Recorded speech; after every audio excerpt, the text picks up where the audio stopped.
जो सबसे महत्वपूर्ण जो पशु माना गया है, जिसमें मानते हैं सब जो हमारे धर्म ग्रंथ हैं, प्राचीन जितने भी हमारे शास्त्र हैं, सब शास्त्रों में उस पशु का वर्णन है। उसको गौ कहते हैं। गौ माता के नाम से भी उसको पुकारा जाता है।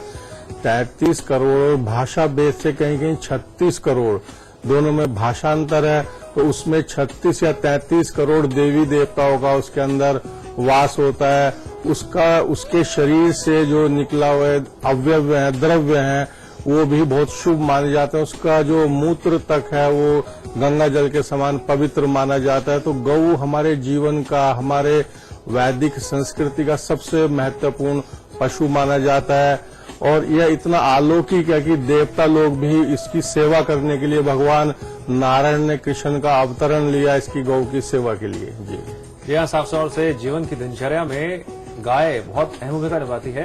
पंडित जी, गाय हो या भैंस, हमारे देश में गांव से लेकर शहरों में तक इस पशु को सबसे ज्यादा पाला भी जाता है, पूजा भी की जाती है कई जगह पर। लेकिन इनका रहन सहन किस तरह से किया जाए? सिर्फ पालना ही तो बहुत कुछ नहीं होता है। चारे से लेकर रात तक सोने से लेकर तमाम तरह की ऐसी दिनचर्या होती है जो कहीं ना कहीं ये पशु हमारी जिंदगी के साथ जुड़ जाते हैं, जो पालते हैं। तो किन बातों का हमें ध्यान रखना चाहिए? क्योंकि अगर हम उन बातों का ध्यान रखेंगे तो फिर तो उसका नकारात्मक प्रभाव भी पड़ सकता है। देखिए, अगर गौ को आपको पालना है, आपके भूखंड में, निवास में इतना पर्याप्त स्थान है, तो इसका जो कारक स्थान होता है ईशान के जो स्वामी होते हैं वो सदाशिव और बृहस्पति देव इसके कारक ग्रह होते हैं। गौ भी कारक मानी जाती है गुरुदेव बृहस्पति की। तो इसका जो निर्धारित वास्तु सम्मत जो स्थान है वो ईशान मतलब पूर्व और उत्तर का जो मध्य भाग है, उस स्थान में गाय को पालना चाहिए। गाय के लिए अगर आपके भूखंड में, आपके निवास में पर्याप्त स्थान नहीं है, तो आप गाय के जो प्रतीक हैं, पत्थर के बने हुए, पोर्सलिन के बने हुए, या बिल्लोरी पत्थर होता है उसके बने हुए, या किसी अन्य जो पत्थर होते हैं, शुभ रत्न होते हैं, बहुत सारे लोग जो ऐसे कीमती रत्नों की भी इनके प्रतीक रखते हैं, तो हमेशा अपने जो स्वागत कक्ष है उसमें आप ईशान कोण में इसको रखें, स्थापित करें। ये तो वास्तु की बात होगी। अगर हम इसके अपने ज्योतिर्विज्ञान में इसका महत्व जाने तो गौ कारक होती है गुरु की। अगर किन्हीं व्यक्तियों की कुंडली में गुरु का दोष हो या पितृ दोष हो तो गौ की सेवा करें, उसको अन्न दें। जैसे गुरु किसी का मकर राशि में, नीच राशि में स्थित है, तो गौ को वो चारे का तुला दान करके गौ को खिलाएं, तो उससे जो नीच के जो गुरु हैं वो शुभत्व प्रभाव देने लगते हैं। उनका जो नीच प्रभाव है वो धीरे धीरे शमन होने लगता है उसका। तो गौ हमारे जीवन का एक बहुत बड़ा महत्वपूर्ण एक पशु माना गया है।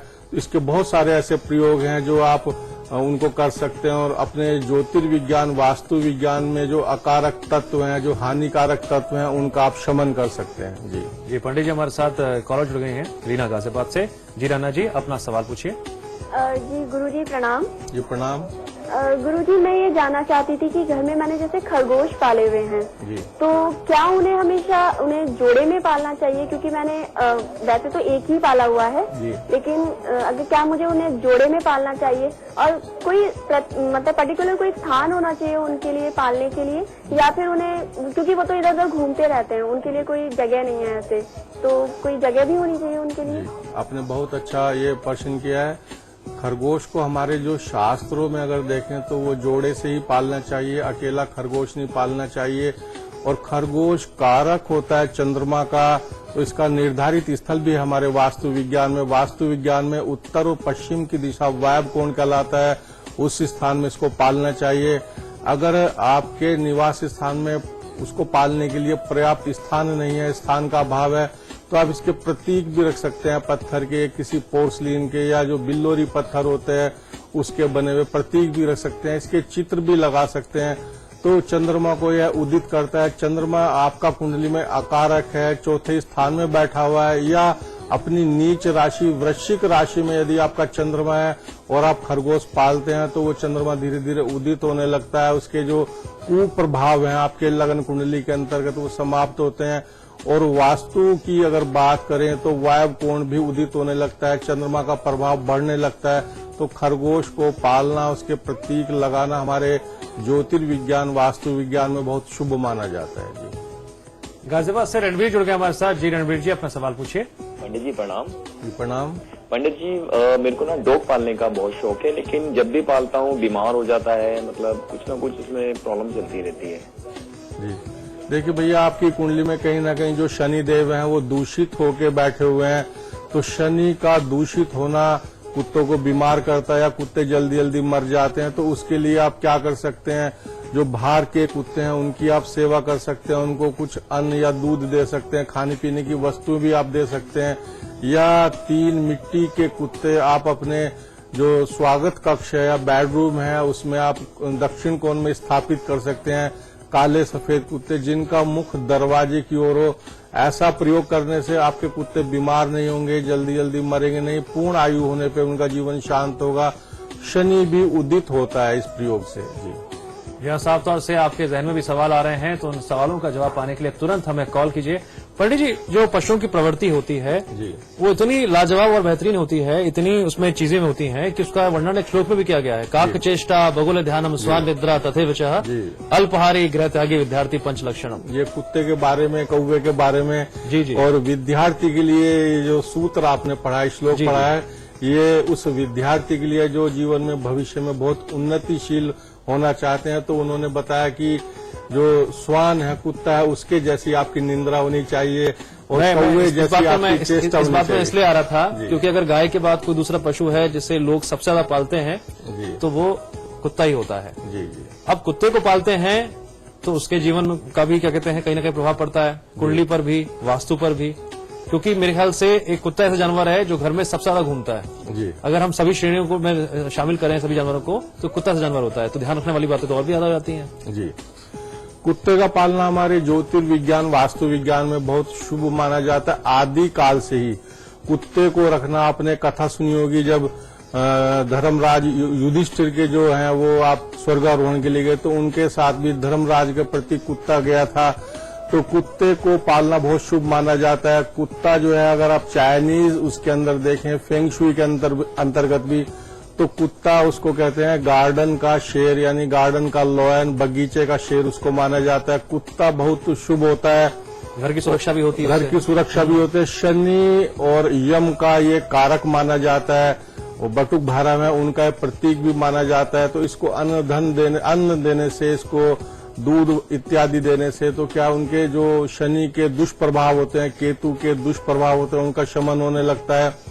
कुत्ते को पालना अत्यधिक शुभ माना गया है। कुत्ता सुरक्षा का प्रतीक तो है ही, आने वाली विपत्तियों को भी वो पूर्व सूचित करता है। घर में कुछ अनहोनी है तो कुत्ते को वो ज्ञान हो जाएगा, वो अंतःप्रज्ञ होता है, तो वो आपको पूर्व सूचित करता है कुत्ता। जी जी। हमारे साथ रॉकी जुड़ गए हैं नोएडा से। जी रॉकी जी, अपना सवाल पूछिए।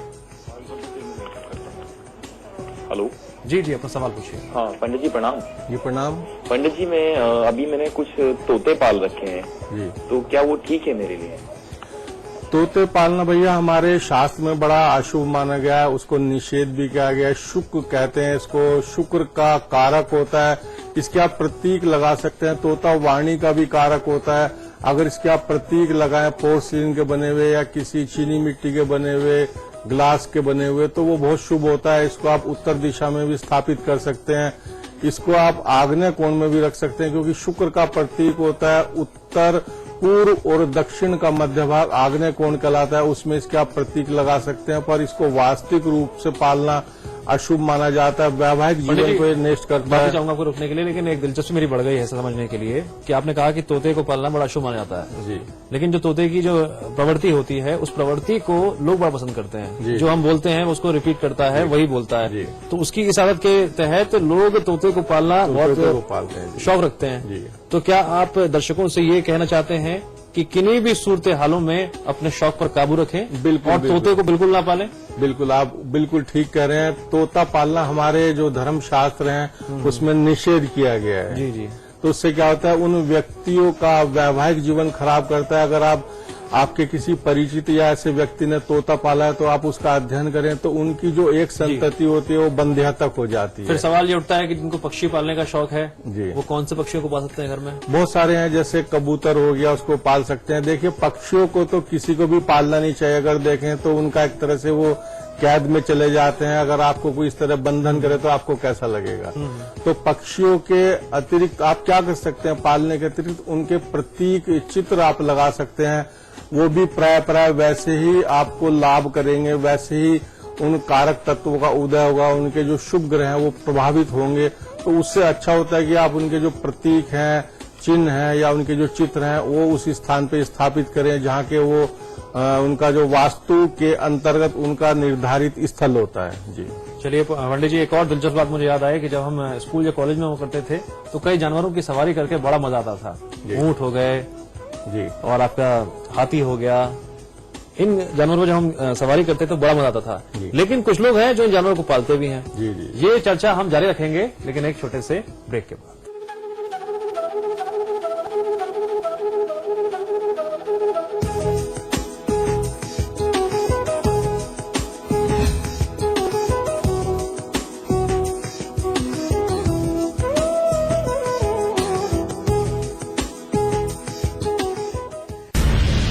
जिस तरीके से इस चैनल की ग्रोथ हुई है, इसकी व्यूअरशिप बढ़ी है, उसके लिए इसके प्रबंधक और सभी समाचार प्लस परिवार बधाई का पात्र है।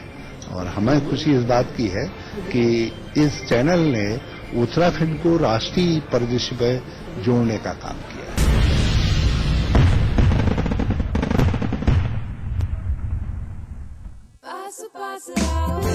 दोस्ती करो, मोहब्बत करो, रहो हमेशा पास पास। विराज कंस्ट्रक्शन प्रस्तुत करते हैं आपके शहर लखनऊ में फैजाबाद रोड पर संपूर्ण आवासीय योजना बीबीडी ग्रीन सिटी। निर्माण कार्य तीव्र प्रगति पर, आज ही संपर्क करें। आज ली क्या? Interestingly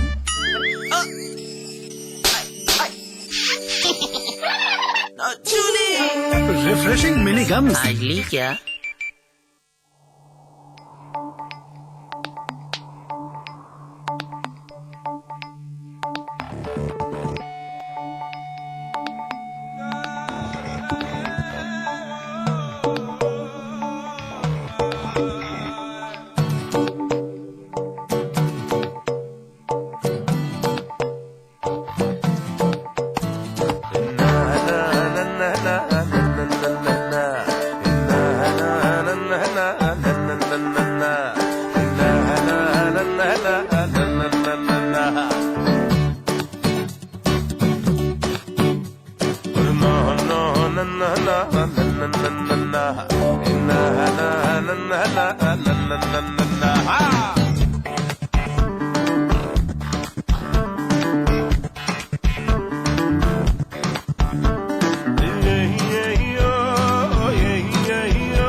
first time in India? नहीं, दूसरी बार।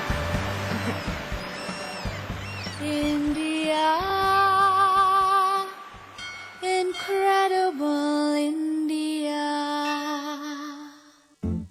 खोल दो इन खिड़कियों को, इन दरवाजों को, हाथों को फिर से हाथों में डालो, किसी को गुदगुदाओ, दोस्ती करो, मोहब्बत करो,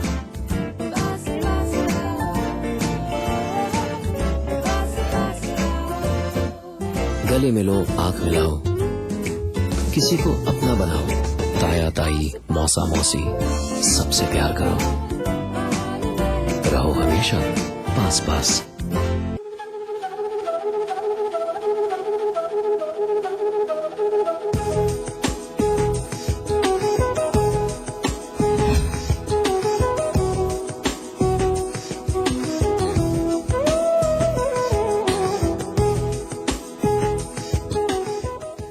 स्वागत है ब्रेक के बाद। आप देखें हमारी खास पेशकश आपके सितारे। आज हम चर्चा कर रहे हैं कि अगर आप अपने घर में पशु या पक्षियों को पालते हैं तो किन किन बातों का ध्यान रखें, किन पशु या पक्षियों को पालें या फिर कतई ना पालें।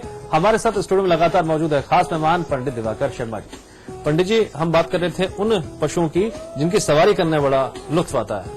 आप बीच पे चले जाइए या फिर किलों में जाते हैं तो वहां हाथी की सवारी होती है, बड़ा मजा आता है।